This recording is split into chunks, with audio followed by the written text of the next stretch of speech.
মামা, পাঙ্কু, শান্ত, রশিদ, শান। মামা, গাড়ি বের করো। আজ মাহিমকে দেয়া 3 মাসের শেষ দিন। হয়তো টাকা আনবো, নয়তো মাহিমকে গোলাম বানিয়ে এখানে নিয়ে আসবো।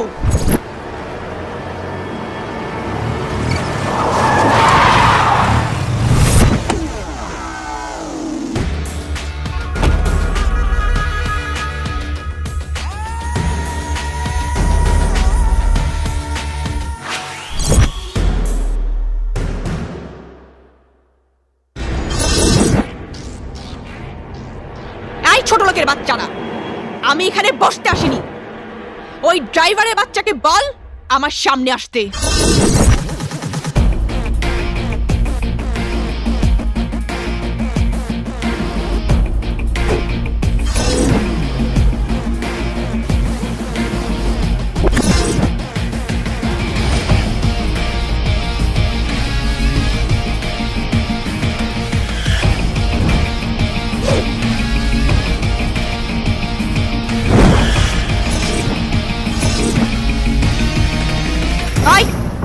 আমার টাকা দে, নইলে গোলাম হয়ে আমার সাথে যেতে হবে।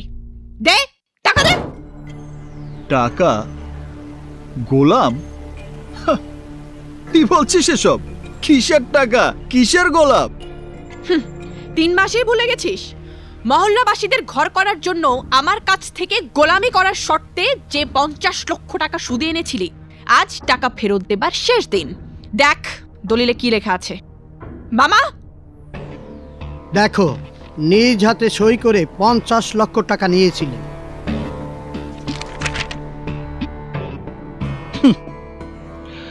এই দলিলে সাইন করে টাকা এনেছি আমি, তাও আবার সুদে।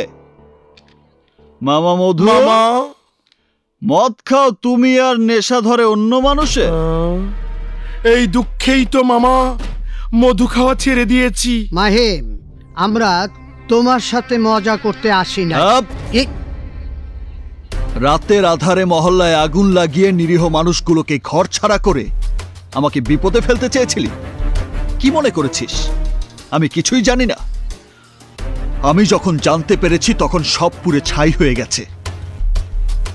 তোদের জন্য যে ঘর পুড়েছে সেই ঘর বানাতে তোদের কাছ থেকে টাকা নেবার জন্য আমি কিছুই বলিনি।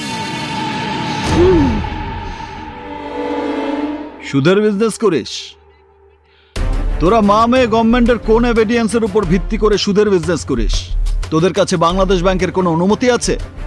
নেই, কারণ প্রতি মাসে 20% হারে সুদের বিজনেস করার অনুমতি বাংলাদেশ ব্যাংক কেন, পৃথিবীর কোনো ব্যাংকই দেয় না। এটা বিজনেস না, জ্যান্ত মানুষের শরীর থেকে